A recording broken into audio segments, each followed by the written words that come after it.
여러분 안녕하세요. 12월 10일 수능 성적이 발표됩니다.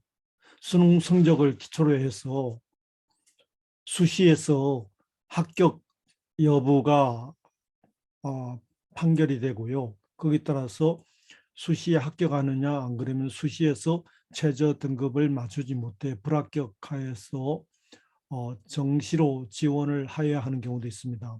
그래서 지금 그 정시 수능 점수를 기초로 해가지고 정시 지원 전략에 대해서 알아보겠습니다.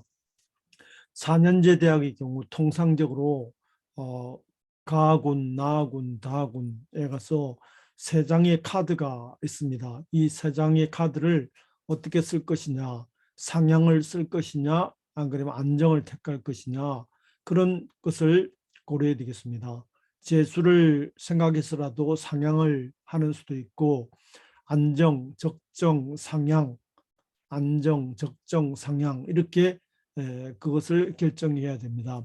이런 것이 이제 그 고등학생들 같은 경우는 담임선생님들과의 면접도 하고 또 각종 그 입시 예측 사이트에서 볼 수도 그 테스트 해볼 수도 있겠죠.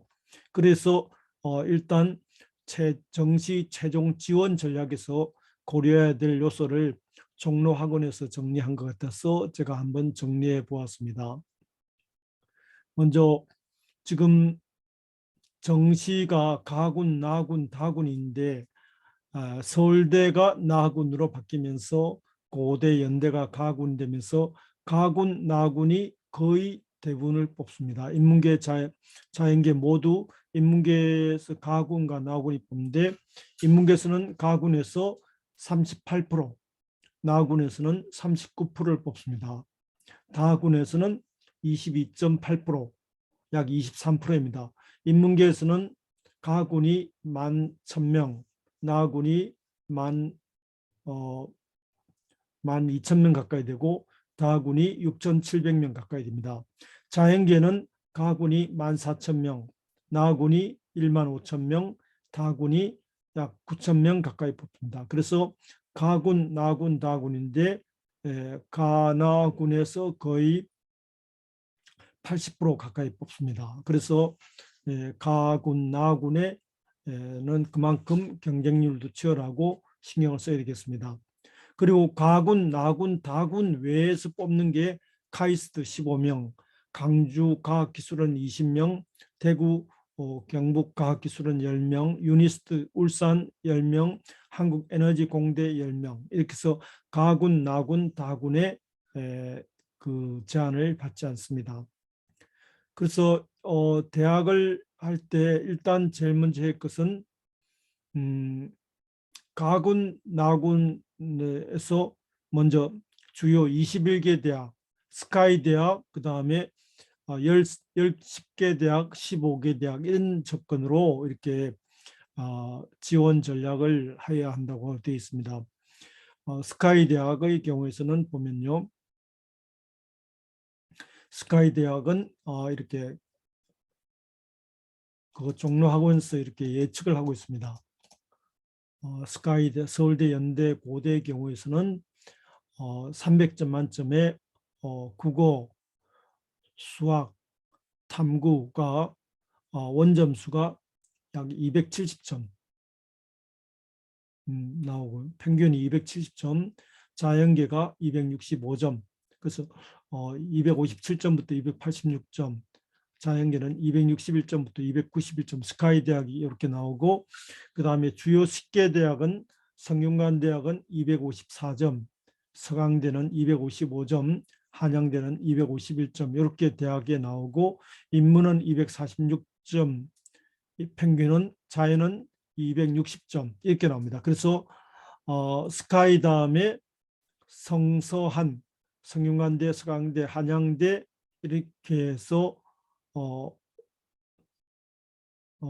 성서한 라인에서 한 곳을 정하면 성서한 하위권에서 한 개, 또 스카이 중하위권 학과를 한 개, 이렇게 해서 세 개를 고를 수 있답니다.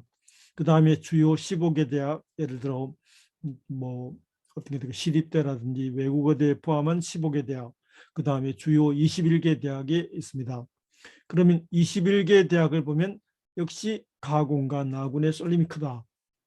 그래서 이 가군이 43.5, 나 전체 8,378명, 21개 대학의 경우에 총 19,000명 가운데 가군이 8,378명, 서울대가 있는 나군이 7,656명, 다군이 16.8, 3,246입니다.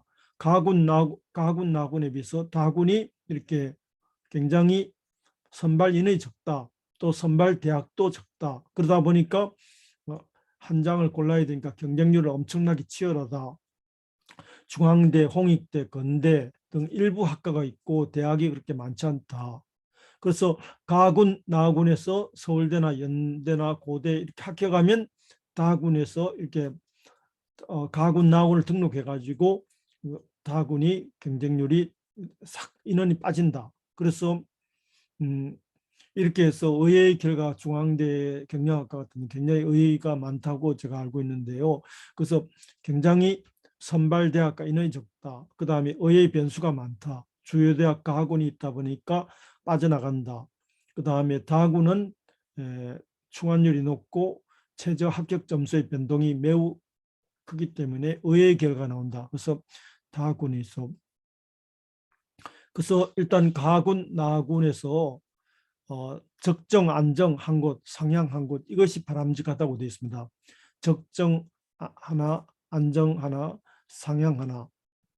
이렇게 해서 지금 그것을 주요 15개 대학, 주요 21개 대학 등으로 해가지고 이렇게 지금 변수를 받고 있습니다. 이렇게 해서 대학에 여러 가지 변수가 있는데 일단 가군, 나군에 많이 쏠려 있다. 그 다음에 다군은 의외로 인원도 적다. 그런 것을 해서 가군, 나군에서 적정, 안정 한 곳, 상향 한 곳 이렇게 했으면 좋겠다는 것이 있고요. 그 다음에 이제 12월 10일 날 이제 본격적으로 수능 점수를 받으면 본격적으로 이제 과거에는 가채점이었잖아요. 가채점에서 물론 수시에 합격한 경우도 있고 불합격한 최저 등급을 못 맞춰 수시에 불합격한 경우도 있지만 일단 고려해야 될 것은 수시 2월 인원이다. 수시가 2월 인원이라는 것이 정시에서 선발하기로 했는데 정시에서 최저 등급을 못 맞춘다든지 안 그러면 다른데 정시 수시에서 이탈 다른데 합격 다른데 등록해 버린다. 그 다음에 수능 최저를 못 맞추어서 수시에서 추가 모집을 하더라도 최종적으로 인원을 못 채운 경우를 말하는데 세종대학의 경우에서는 수시 2월 인원이 300명이고 그 다음에 연대도 그러니까 한 200여 명 되겠네요. 그 다음에 동덕여대도 200여 명, 그 다음에 홍익대도 200여 명, 고대도 그러니까 연대가 207명, 동덕여대 204명, 홍익대 190명, 고려대 151명, 그 다음에 세종대 321명 이렇게 해서 수시가 2월 인원이 있더라. 이런 것을 이제 고려해서 그럼 이 2월 인원은 어떻게 되냐? 정시로 되는 거죠. 예를 들어 세종대학의 경우에서는 최초 정시 인원이 1022명인데 수시가 321명이 넘어와서 총 1344명이 됐다. 이런 식으로 해가지고 연대도 이렇게 1400 정시가 늘었고 동덕여대, 홍익대 늘었다는 거죠. 그래서 수백 명씩 된다는 거죠. 그래서 이런 인원을 과거에 정시를 안 뽑기로 한 대학도 이렇게 넘어온 경우에는 정시를 뽑고 정시 인원이 전체에 뭐 이렇게 40%로 돼 있지만 이렇게 넘어오면 거의 50%가 넘는 경우도 있죠. 그래서 수시 2월 인원을 반드시 고려해서 정시를 골라야 겠다. 12월 28일부터 30일 사이에 수시 2월 인원이 수시에서 추가 모집하고 28일, 31일 날 수시 2월 인원이 있거든요. 그 인원을 고려해서 30일부터 1월 3일까지 지원할 때 고려해야 되겠다. 확정된 정시 인원을 고려해야 되겠다. 그런 것을 고려해야 되겠다. 수시 2월 인원을 고려해야 되겠다는 것이고 두 번째는 실시간 경쟁률을 점검해야 되겠다.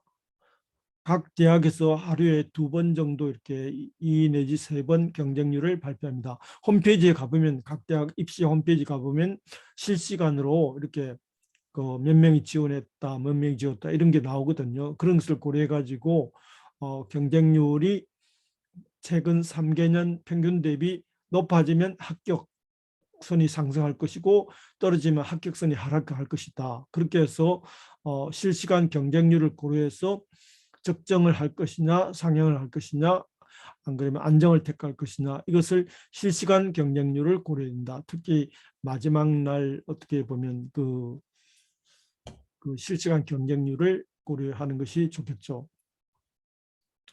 또 하나 변수는 이제 그 올해 입시가 굉장히 작년 입시랑 바뀝니다. 왜냐하면 여러 면에서 바뀌었는데 그중에서 특히 올해 입시가 바뀐 게 있어요. 통합형 수능에서 수학을 어, 수학을 이제 그 과거에 수학 가나군이 있던 게 없어지고 학률과 통계라든지 미적분, 기하학 이렇게 되죠. 그러면서 된다든지 약대가 6년제 되든 그 전에 2 플러스 4로 되던 게 6년제로 된다든지 그렇게 됨에 따라서 확 달라졌다는 거죠.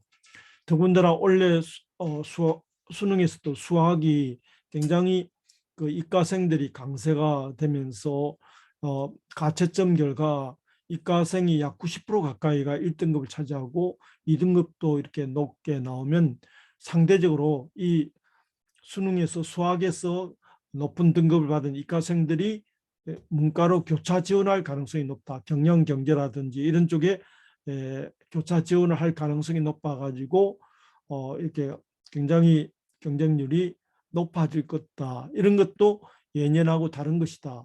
그리고 이제 아까 여기 말씀드린 대로 약대라든지 거기에 따라서 이과생들이 뭐 의대, 약대 이런 쪽에 인원이 늘면서 더군다나 한전공대 이런 게 생기면서 이과의 상위권 학생들이 이렇게 갈 데가 많아지면서 이렇게 또 상대적으로 경쟁률이 낮아질 것이다. 이런 것이 하나의 어떤 변수가 되겠죠. 그러면서 이런 것을 고려해야 되겠다.